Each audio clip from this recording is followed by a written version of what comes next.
Hello everybody, and welcome back to another geometry lesson.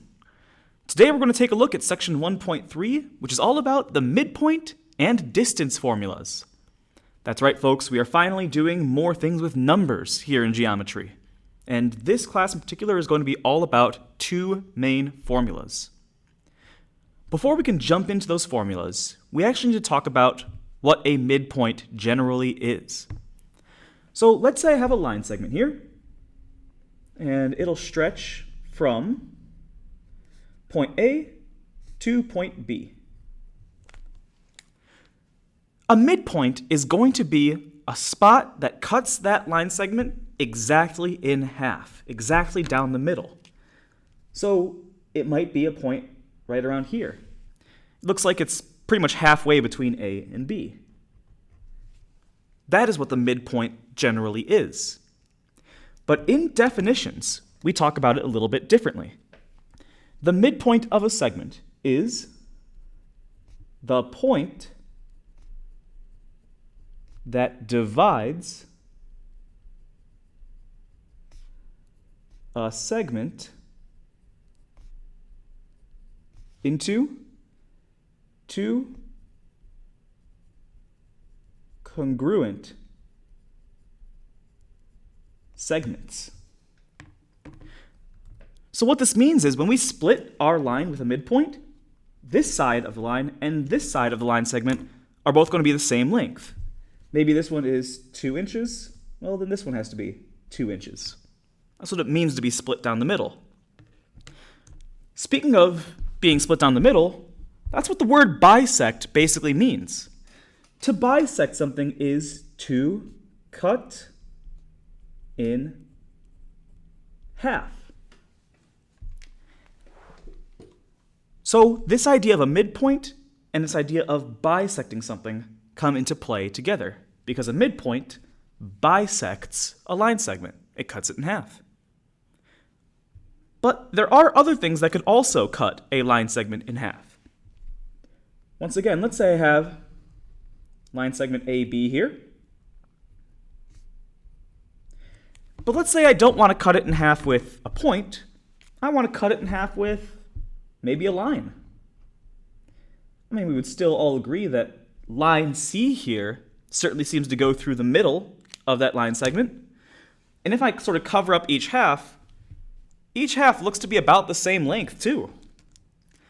So we have just bisected our segment with something that's not just a point.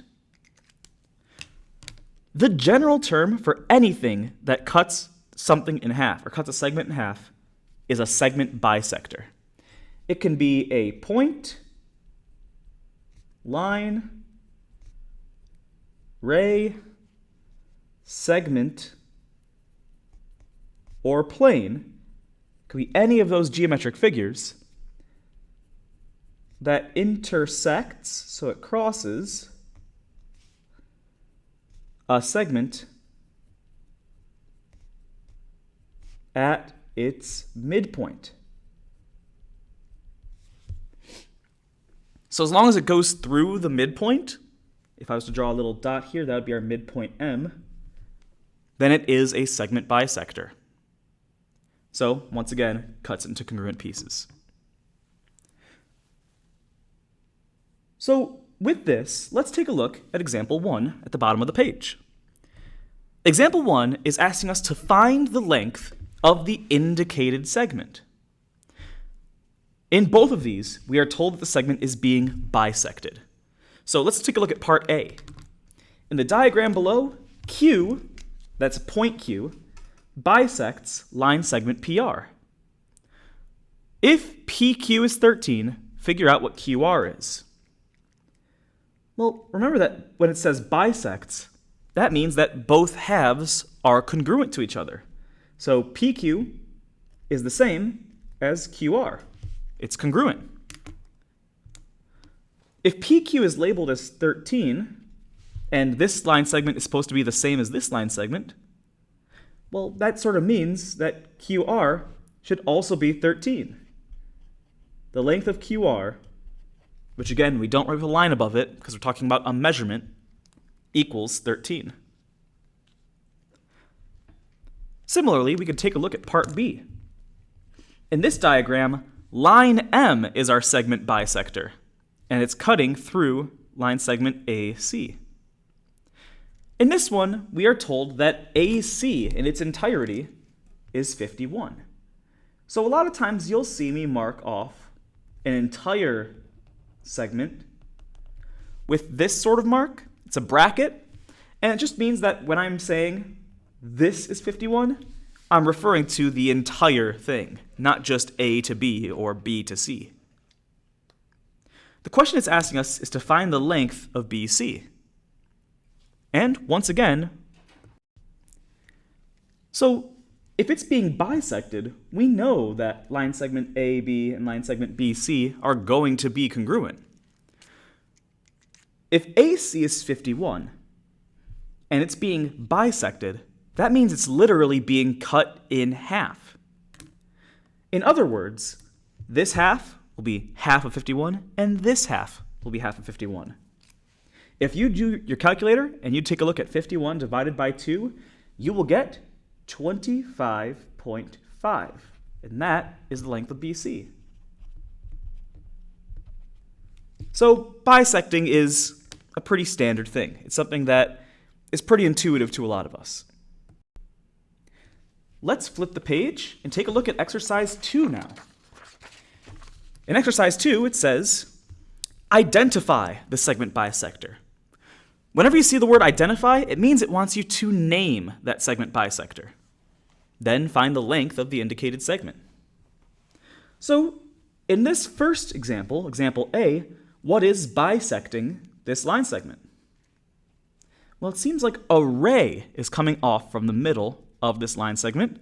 So we can say that ray EG, with a little arrow above it, is the segment bisector.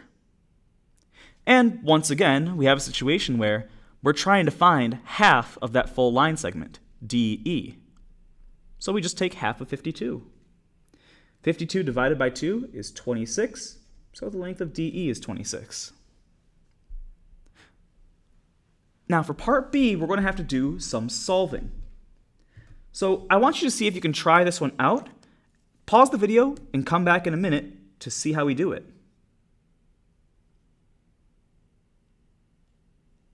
Hopefully you've had a chance to take a brief look at this problem. This is a bit trickier. For one thing, the segment bisector is strange. It's a plane that is cutting through this line segment. So we could say that plane H is the bisector here. Now it wants us to find the length of KL, but we aren't given any concrete measurements. We're given expressions with variables instead. So in the previous section, a lot of people learned that you could add these two segments together using the segment addition postulate. The problem with this method is we don't know what they would add up to equal, so there's no equation to be really made. Instead, think about it like this. If it's being bisected, doesn't that mean that this left side and this right side are the same length? If two things are the same, then their measurements are equal. So can't we just say that 5x minus 3 equals 11 minus 2x? I mean, they're supposed to be the same length, so yes, we can set them equal to each other. Now it's just a matter of solving. For instance, I'm going to choose to add 2x to both sides, so I can move the x's on the same side. I'm also going to choose to add 3 to both sides, so I can get rid of the 3 over here. We end up getting 7x equals 14. And when we divide both sides by 7, we know that this will be x equals 2. We can now use this x value and plug it into our expression here for KL. The expression for KL is 11 minus 2x.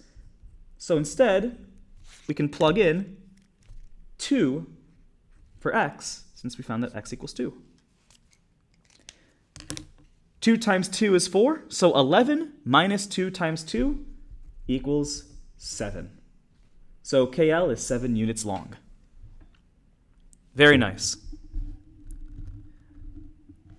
So this is how we can use segment bisectors. But I want to talk about how to find a midpoint.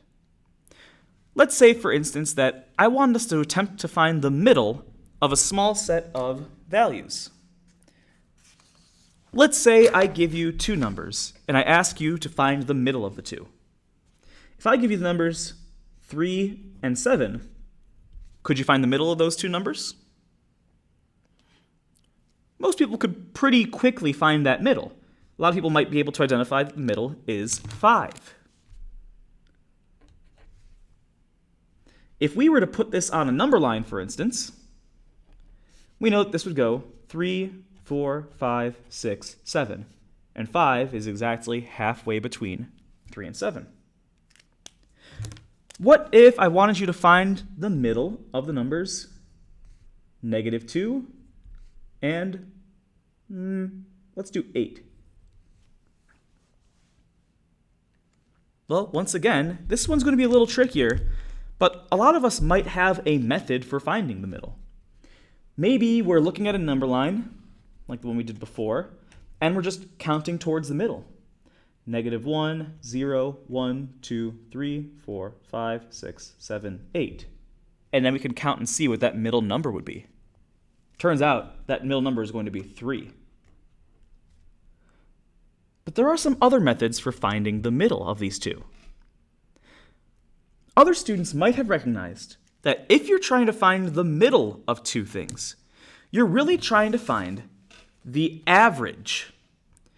So when we attempt to find the middle of a set of values, we are finding the average. To find the average, here's the methodology. Let's say I'm trying to find the middle of these two numbers, 28 and 92. The method goes like this. We are going to add together the things we're trying to average and divide by however many things we added together. So 28 plus 92, and since there are two terms here, we'll divide by 2. I'll let you know right away that 28 plus 92 is 120, and 120 divided by 2 is 60. So our middle number is going to be 60. Again, to find the average, add each of the values together, then divide by the number of terms. When we try and find the midpoint of a line segment, aren't we basically doing that as well? I mean, a number line could be seen as a line segment between two numbers, and the average is just the middle. Can't we just do the same if we have a line segment? When you're trying to find the midpoint between 2 points, we do the same thing.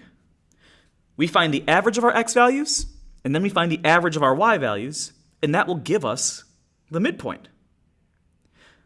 So this goes into something called the midpoint formula, which I want us to turn back a page to talk about.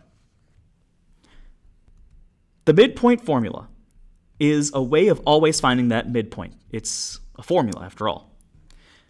So the rule is the coordinates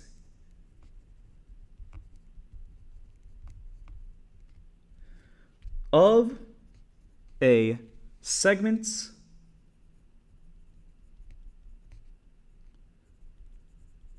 midpoint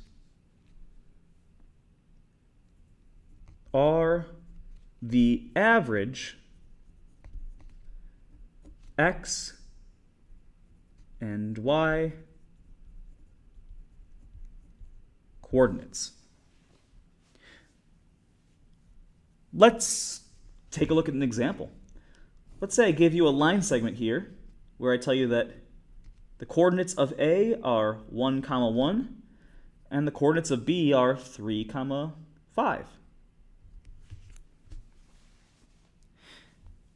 If we wanted to find the average of these coordinates, or find the midpoint of our line segment, all we have to do is, one by one, go through the x and y value averages. So let's start with the x values. Our x values are 1 and 3, so we can do 1 plus 3 divided by 2 to get our x coordinate.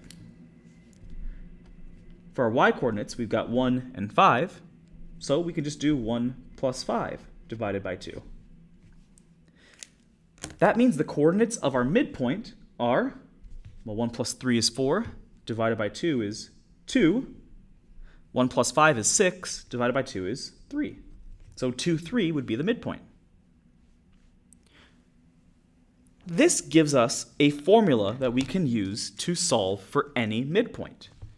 The rule is the midpoint of any line segment is found by adding together the x values of that line segment's endpoints and dividing by 2. Then do the same with the y values and divide by 2, because this is just finding the average of the x and then the average of the y. So let's flip the page once again to go back to exercise 3 and see how we do. So we are told that the endpoints of line segment RS are 1, -3, and 4, 2. Find the coordinates of the midpoint, then plot the line segment and the midpoint. So pause the video and give this one a shot. We'll come back in about 10 seconds, but you should take a couple minutes.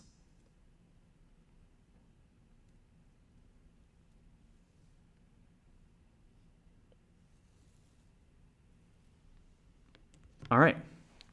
If we wanted to find the coordinates of the midpoint, we should first take a look at the coordinates of our endpoints. R is at 1, -3, so R will be all the way down here. S is at 4, 2, so we can bring it all the way up here. That's where S will be. Our midpoint is going to be somewhere in between these two. Somewhere in between lies our midpoint. So how do we find it? Well, we know that to find the midpoint M, we should just take the average of the x's and the average of the y's. So we're going to add together our two x values and divide by 2, then add together our two y values and divide by 2. The x values we're given are 1 and 4, so I can add 1 plus 4 and divide it by 2. The y values we're given are -3 and 2, so we'll do -3 plus 2, and then divide it by 2. We will get decimals / fractions for this one. The midpoint is not always easy to find. But 1 plus 4 is 5, divided by 2 will give us the x coordinate of 2.5. -3 plus 2 is -1, divided by 2 is -0.5. So our midpoint M is at 2.5, or 2.5, and then -1/2. This is how we find the midpoint. Cool. What if we're given the coordinates of the midpoint and we're told one other endpoint? We can solve for the coordinates of the other endpoint using algebra or using something called the bunny hop method. Now, 99% of the time, people prefer the bunny hop method. It's just a lot quicker in general. But I am going to show both methods so you have those tools in your arsenal. So let's take a look. The midpoint of line segment LN is the midpoint 2, 1. We're asked to find the coordinates of N if we're just given the coordinates of L. So let's see what this will look like on a line segment. If I have L, which is at 1, 4, then M, which is at 2, 1, I'm missing the coordinates of N, which I'm going to call x2 and y2. According to our midpoint formula, we know that the midpoint is going to equal x1 plus x2 divided by 2, y1 and y2 divided by 2. In other words, our midpoint, which is at 2, 1, is going to equal the following. x1 is 1, but we don't know what x2 is. So it'll be 1 plus some variable x2. The y value of the endpoint we have is 4, but we don't know what y2 is. So I'll just call it y2. This looks complicated, but you can split this into two problems. A problem dealing with just the x values and a problem dealing with just the y values. So for instance, for the x values, the x value we know that the midpoint will have is 2, and the equation is 1 plus x2 over 2. This is something that we can solve for x2. We would start by multiplying 2 on both sides to get 4 equals 1 plus x2, and then we just need to subtract 1 from both sides. We know, for instance, that x2 is going to equal 3. Similarly, we can do this with the y values. The y value we know that this will equal is 1, and that is equal to 4 plus y2 over 2. So to get rid of the denominator here, we can multiply both sides by 2. That gives us 2 equals 4 plus y2. All we would need to do is subtract 4 from both sides. What we find is when we subtract 4 from both sides here, we get negative 2 equals y2. So the coordinates of our endpoint are 3, negative 2. You can see why this method isn't really preferred, but it is the mathematically algebraic way of solving it. The bunny hop method is a lot more visual. It really depends on the diagram you draw. So once again, I'm going to draw that diagram.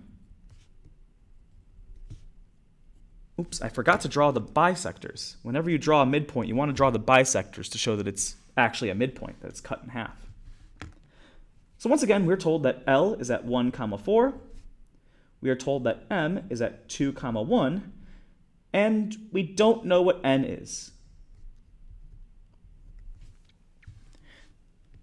But you may have noticed something. Take a look at the values here on the left. The x values were 1, then 2, so our mystery value was 3. There's a pattern that we can follow to find those values. For instance, to go from 1 to 2, we would add 1 to our x value, right? Well, if this is directly in the middle, doesn't that mean we would just have to add 1 to get to the next point after that? 1 plus 1 gives us this 2. 2 plus 1 gives us 3. We've bunny hopped our way to the answer. We can do the same thing if we take a look at the y values. So the y value starts at 4 and goes to 1. How did we get there? Well, to go from 4 to 1, you had to subtract 3. So all we have to do is subtract 3 again to get the y value. 1 minus 3 gives us negative 2, the same answer we got over here. The bunny hop method is much quicker.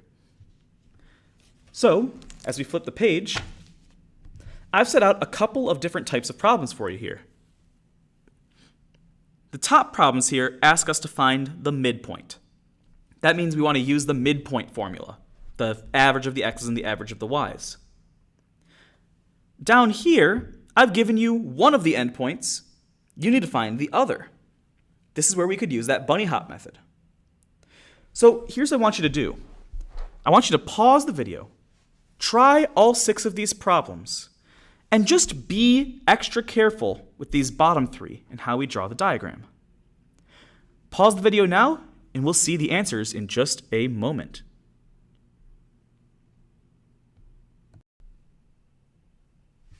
check your answers and see how you did.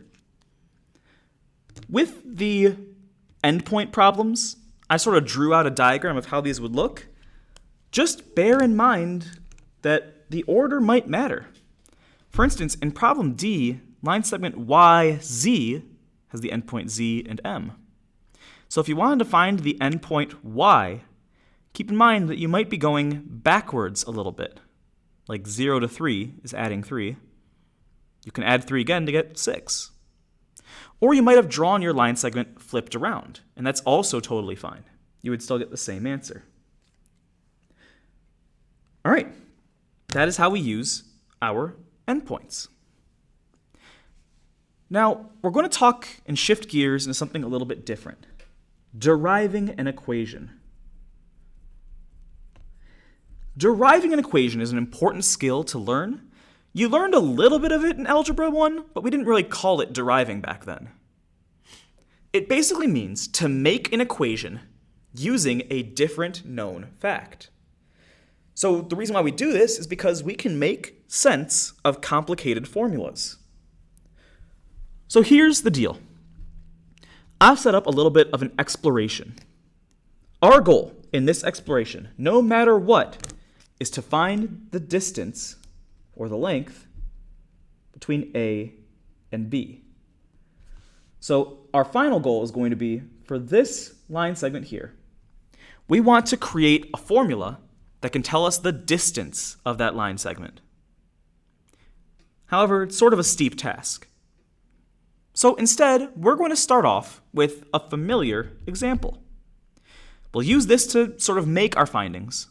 Then we'll generalize our findings, meaning we'll replace all these numbers with variables. And then we can rearrange our findings to give us the distance formula. A formula that we can use to find the length of any segment, even if it's diagonal. To start off here on the left, let's take a look at this triangle. I want to figure out how long this hypotenuse of the right triangle is, from A to B. How would we do something like that? Well, it turns out there's something we learned a while back to do it. A certain theorem, maybe, that's pretty Pythagorean in nature. If you recall the Pythagorean theorem, it's the way that we can find the length of a third side given the lengths of the other two sides of a triangle. So all we need to do is find these lengths, here and here, and we can use them to find the hypotenuse. So let's see what we can do. First off, the Pythagorean theorem is c squared equals a squared plus b squared. Or you might have heard it called a squared plus b squared equals c squared. It's the same thing. The lengths of A and B are the lengths of the two legs. In this case, A for us is this leg here, which we are going to call AC, and B is this leg here, which we are going to call BC. So let's see if we can find the lengths of those legs. The good news is, based on these coordinates here, we know that this is a straight line. It's straight and horizontal. It goes from -7 to 5. How far apart are those two? Well, we learned last section that we can just find the absolute value of the difference here. So line segment AC can be found by taking the difference of these two. I'll do 5 minus -7. That'll give us the distance. 5 minus -7 is 12. So A is 12 units long. Again, this only works because the y values here were the same. But let's take a look at segment B, or segment BC, I should say. Here, the x values are the same, so we know it's a perfectly vertical line, and it goes from 3 to -2. So again, we can just do 3 minus -2 to figure out how long that segment is. 3 minus negative 2 is 5. So b equals 5. We now know the two lengths of our sides. A is 12, b is 5. So we can use the Pythagorean theorem. The Pythagorean theorem is c squared equals a squared plus b squared. But to use the nomenclature of geometry, I'm going to change this up a little bit. I'm going to say that this is segment AB, so it's AB squared, equals AC squared plus BC squared. There is one more thing that I'd like to do is, this is sort of different than the normal Pythagorean theorem. Normally we could plug in our numbers, square them, add them together, and then to find AB, we could just take the square root. I'm going to take the square root right away, just so that we get AB by itself. If I took the square root of both sides of this equation, we would get AB equals the square root of AC squared plus BC squared. Just be careful. We can't actually take away these squares here, otherwise the Pythagorean theorem doesn't work. It's just the square root of these two terms. Now I feel comfortable just plugging in our terms. So AB, the distance we're looking for, equals the square root of, well, AC we said was 12 units long, so it'll be 12 squared. BC was 5 units long, so we'll say it's 5 squared. We just have to find the square root of 12 squared plus 5 squared. So in my calculator, I'm just going to plug this in all at once, since we made an equation where it'll just give us our answer. We don't need to do any processing with it. So the square root of 12 squared plus 5 squared gives us 13. So 13 is the length of AB. AB equals 13. We have found the distance. And this process will work anytime you know the coordinates of these points. But what if we didn't know the coordinates of these points? Could we still make a general formula? And the answer is yes. Let's take a look at this example on the graph. So we used the triangle as an example. We rearranged our findings, or generalized our findings. Now let's see what we can do. Here, on this triangle, we don't know any of the coordinates. But just like on the triangle, there are going to be some coordinates that match. On the triangle, the negative 2's matched, for instance. And the 5's matched. So we can actually name some of these points to make it a little easier for us. Let's call the points for A x1 and y1.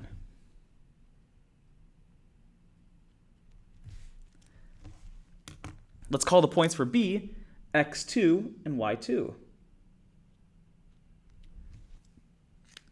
Since point C is horizontal with point A, it's not changing how much up or down it goes. It's at the same y level. If it's at the same y level, then it shares the same y value. And same thing with point B and C. Just like how the 5 here matched with the 5 here, those are the x-coordinates. The x-coordinates of these 2 points line up perfectly. So this is going to be x2. Now we can use our distances to find the lengths of these sides. So let's find the length of AC, our bottom line segment. Again, the y values are the exact same, so we don't care about them. The distance between 2 points is going to be the difference of their x values in this case. So AC is going to equal x1 minus x2.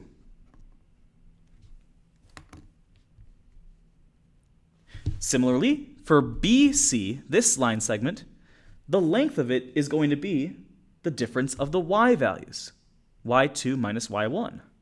Again, you can look back at that triangle and see that we basically just subtracted the y values. So just to keep the nomenclature the same, I'm going to say y1 minus y2. And we'll see in a little bit that it doesn't matter what order we subtract them in. Cool. So we know that this bottom side is going to be equal to x1 minus x2. And this vertical side is going to be equal to y1 minus y2. So let's see if we can formulate what the distance will look like. Just like before, we can use the Pythagorean theorem and plug in the values we got. So as a reminder, the Pythagorean theorem is c squared equals a squared plus b squared. If we wanted to write it in terms of the line segments, though, c squared, our hypotenuse squared, is just ab. So it'll be ab squared equals AC was our first side, so it'll be AC squared. BC was our second side. From here, just like in the last problem, we decided to be simpler if we wanted to get AB by itself to just square root both sides. So we can do that here as well. We square root both sides of the equation, and that'll get rid of the square here. So we'll get AB equals the square root of AC squared plus BC squared. All we really need to do now is just plug in what we found for AC and BC. It's just a little bit more complicated to plug in because we've got multiple values here. So let's do it. AB equals, well, actually, yeah, let's do it here. AB equals the square root of. Since AC was x1 minus x2, we'll put it in parentheses. So we'll have x1 minus x2. Just remember that it's AC squared, so it'll be x1 minus x2 squared. We can do the same for BC. BC was y1 minus y2 squared. And we're done. The distance AB of any line segment can be found by taking the square root of the following. First, subtract your x values and square the result. Then add that to the squared difference of the y values. This is the distance formula. And we can do it with any x's and y's now. Even though it was a little bit complicated, deriving a formula has basically given us a cheat code to always get an answer. So let's flip back to the front page so we can fill in the notes here. Then we'll do an example. So, the distance formula. The definition of the distance formula is as such. If you have a point A with coordinates x1, y1, and point B with coordinates x2, y2, are points that form a line segment AB, then AB equals the following. And again, that formula is AB, or the distance between 2 points, is the square root of x1 minus x2 squared plus y1 minus y2 squared. There we go. we are going to endeavor to memorize this formula. For the Unit 1 quiz and the Unit 1 test, this formula will be given to you, but we'll be using this a lot more than just in Unit 1. So keep that in mind. For an example, I'll just throw out a couple of semi-random points. Let's say we have point A, which has the coordinates 2, 3, for instance, and point B, which has the coordinates 5, 7. According to the distance formula, the distance between these 2 points is going to be the square root of the square difference of their x values plus the square difference of their y values. So we just need to find our x values and find our y values. The x's here are 2 and 5, so I'll plug those into the formula. The y values are 3 and 7, so I'll plug those in to the formula. Let's see what we can do. So we know that 2 minus 5 is going to be negative 3. So this is negative 3 squared. 3 minus 7 is negative 4, so it'll be negative 4 squared. Let's simplify these. Negative 3 squared, or negative 3 times 3 is 9. Or negative 3 times negative 3, I should say. Negative 4 squared, or negative 4 times negative 4, is positive 16. So our answer is just the square root of 25, which we know is just 5. So let's flip to the last example in our notes here, example 6. It says here to use the distance formula to find EF, so the length of EF, given these points. I want you to see if you can use the distance formula to find the answer. Again, the formula is right here for convenience, but let's pause the video and try this one out.